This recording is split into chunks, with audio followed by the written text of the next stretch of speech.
Vision voice کے دیکھنے اور سننے والوں کو سلام۔ معزز ناظرین، آج اس ویڈیو میں آپ لوگوں کو دنیا کے 10 ایسے ظالم حکمرانوں کے بارے میں بتانا چاہتا ہوں جنہوں نے نہ صرف اپنے ملک کے باشندوں بلکہ دنیا کے دوسرے ممالک کے باشندوں کے ساتھ بھی بہت ناروا سلوک رکھا، اور دنیا کے بڑے بڑے مورخین ان کے ساتھ بہت سارے معاملات پر اختلافات رکھتے ہیں۔ ان ظالم حکمرانوں کے بارے میں تفصیل سے جاننے سے پہلے آپ سب سے گزارش ہے کہ ویڈیو کو لائک اور شیئر کریں اور ساتھ ساتھ چینل کو بھی سبسکرائب کریں۔ Number 1، Adolf Hitler. برائی کی کسی بھی فہرست میں ہمیشہ زیر فہرست جرمن چانسلر ایڈولف ہٹلر ہے، جو جنوری 1933 میں اقتدار میں آئے۔ بدلہ لینے، فتح اور نسلی تطہیر کے لیے اس کی دیوانوار جدوجہد تقریباً کامیاب ہو گئی۔ دسمبر 1941 میں تقریباً پورا یورپ اس کی ایڑی کے نیچے تھا، لیکن مئی 1945 میں ہٹلر کی خودکشی کے بعد جرمنی نے غیر مشروط طور پر ہتھیار ڈال دیے، ملک کنڈرات میں پڑ گیا، 60 لاکھ یہودی مارے گئے اور دوسری جنگ عظیم میں مجموعی طور پر تقریباً 55 ملین لوگ ہلاک ہو گئے۔ نفرت، نسل پرستی، زینوفوبیا اور میگولومینیا ایسے الفاظ ہیں جو اس شخص پر فیٹ آ جاتے ہیں۔ نمبر 2، ماؤ زیڈونگ۔ ماؤ جاپانی حملہ آور اور جانشین چیانگ کائی شی کی بدعنوان کمیوناتے کا حکومت کے خلاف ایک کامیاب گوریلا جنگ لڑنے والا تھا۔ 1945 میں اس نے سب پر قابو پا لیا اور عوامی جمہوریہ چین کا اعلان کر دیا گیا۔ 1950 کی دہائی کے اوائل میں لاکھوں مالدار کسانوں، دانشوروں اور تخریب کاروں کو قتل کر دیا گیا۔ پرائیویٹ پلاٹوں کو ختم کر کے اجتماعی کچن متعارف کرائے گئے۔ یہ ایک آفتی پیداوار میں کمی آئی اور آنے والے عظیم چینی قحط نے 45 ملین تک لوگوں کی جانیں گنوائے۔ چند سال بعد عامر نے 1966 میں عظیم ثقافتی انقلاب کا آغاز کیا۔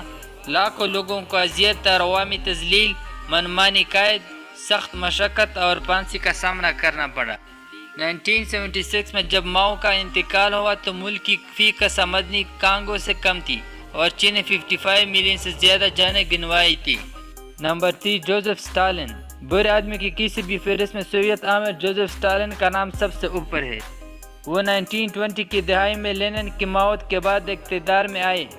اگرچہ 5 سالہ پروگراموں کے پے در پے انہوں نے ملک کو صنعتی بنا دیا گیا، لیکن اس میں ہزاروں انسانوں کی جانیں چلی گئی۔ نہ صرف یہ بلکہ زراعت کی جبری اجتماعیت بڑے پیمانے پر قحط کا باعث بنی، جس کی وجہ سے لاکھوں لوگوں کی جانیں ضائع ہوئے۔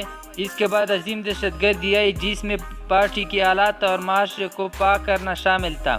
لاکھوں افراد جبری مشقت کے کیمپوں میں بیچ دیا گیا۔ دوسری جنگ عظیم کے ابتدائی مراحل میں مایوس کن کارکردگی اور ہولناک نقصانات کو یقینی بناتے ہوئے 1950 کی دہائی کے اوائل میں وہ ایک اور خونی دہشت گردی کی منصوبہ بندی کر رہا تھا، لیکن وہ اس سے پہلے ہی ہلاک ہو گیا کہ وہ اس عظیم قوم پر حملہ کر سکے۔ نمبر 4، پول پاٹ۔ پول پاٹ کمیونسٹ خمیر روچ کا رہنما تھا۔ انہوں نے 1975 میں کمبوڈیا میں اقتدار پر قبضہ کیا اور زمین پر ایک کمیونسٹ جنت بنانے کا ارادہ کیا۔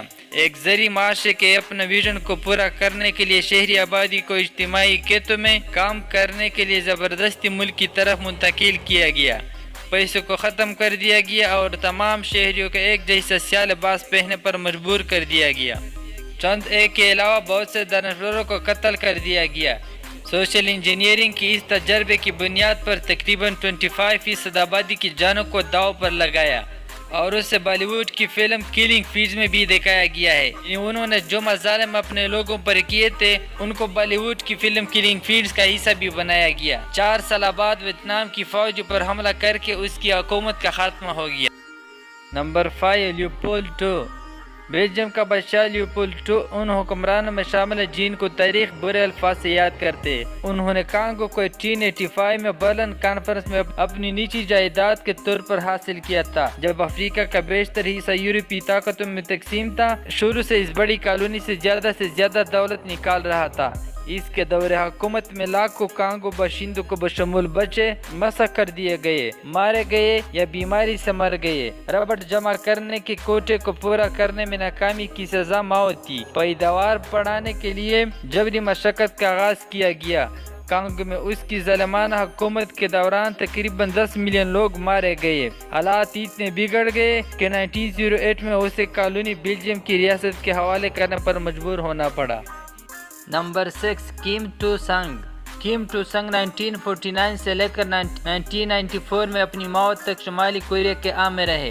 اگرچہ شمالی کوریا کا سرکاری نام Democratic People's Republic of Korea ہے، لیکن یہ سب جھوٹ ہے۔ شمالی کوریا کے بارے میں کچھ بھی جمہوری نہیں، لوگوں کے ساتھ غلاموں جیسے سلوک کیا جاتا ہے، اور یہ ایک جمہوری نہیں بلکہ ایک حقیقی بادشاہت ہے جس کی قیادت باپ سے بیٹے تک جاتی ہے۔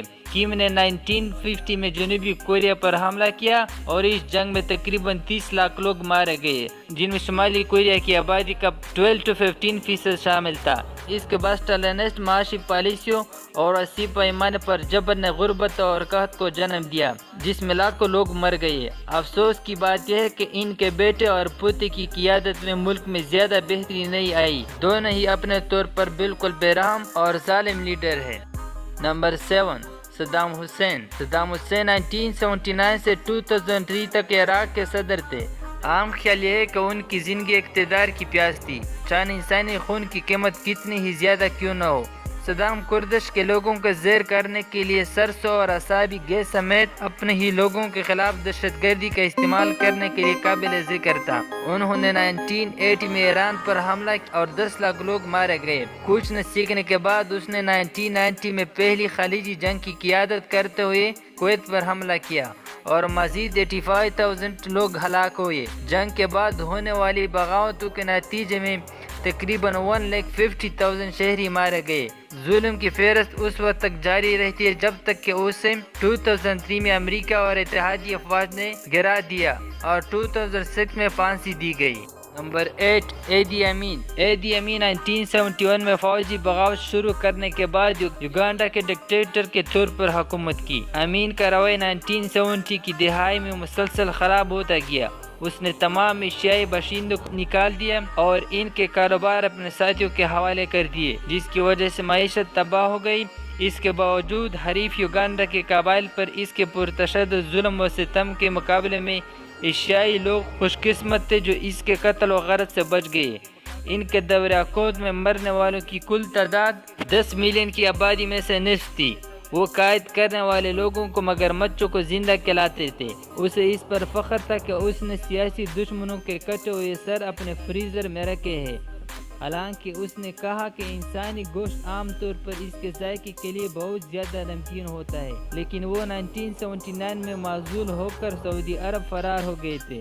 اس نے اپنی وحشیانہ اعمال پر کبھی پشیمانی کا اظہار نہیں کیا، وہ بھی اپنی ظلم و ستم کی وجہ سے بالی ووڈ کی ایک film last king of Scotland کا موضوع بنا۔ نمبر 9، منگیسٹو ہیلی مریم۔ منگیسٹو ہیلی مریم 1979 میں ایتھوپیا میں قاتل ڈرگ حکومت کے رکن کے طور پر اقتدار میں آئے، جس نے 1974 میں شہنشاہ ہیل سلسی کو گرا کر قتل کر دیا تھا۔ انہوں نے اپنے پالیسیوں کے تحت زمین، کمپنیاں، بینک وغیرہ سب کو قومی بنا لیا گیا۔ کسان ان کی پالیسی میں شامل ہونے پر مجبور تھے۔ آزاد منڈی کو ختم کر دیا گیا۔ یہ ایک آفت تھی، لوگوں نے مزاحمت کی، قحط پڑا اور معاشی بدحالی بڑے پیمانے پر پھیل گئی۔ اس کے دور حکومت میں 1.2 سے 2 ملین کے درمیان لوگ مارے گئے۔ ٹائمز کے مطابق طلبہ، مشتبہ حکومتی ناقدین یا باغی ہمدردوں کو ہر صبح چراغوں سے لٹکتے دیکھنا کوئی معمولی بات نہیں تھی۔ خود منگیسٹو پر الزام ہے کہ اس نے مخالفین کو گولی مار کر قتل کیا،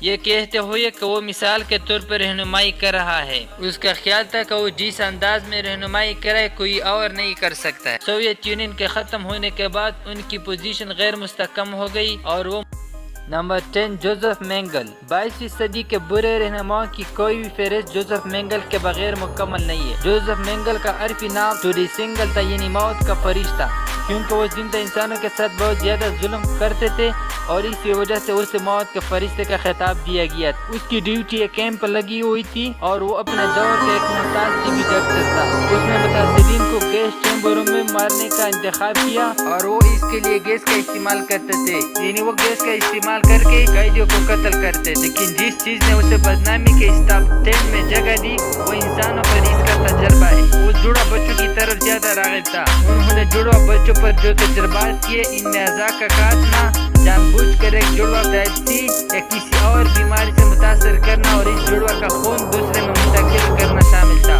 اس نے آنکھوں کا رنگ تبدیل کرنے کا تجربہ کیا، جس میں زندہ درگزر لوگوں کی آنکھوں میں کیمیکل لگانا شامل تھا، اور اس طرح وہ اپنے دور کا بہت ہی ظالم انسان تھا، لیکن بدقسمتی سے وہ کبھی پکڑا نہیں گیا تھا۔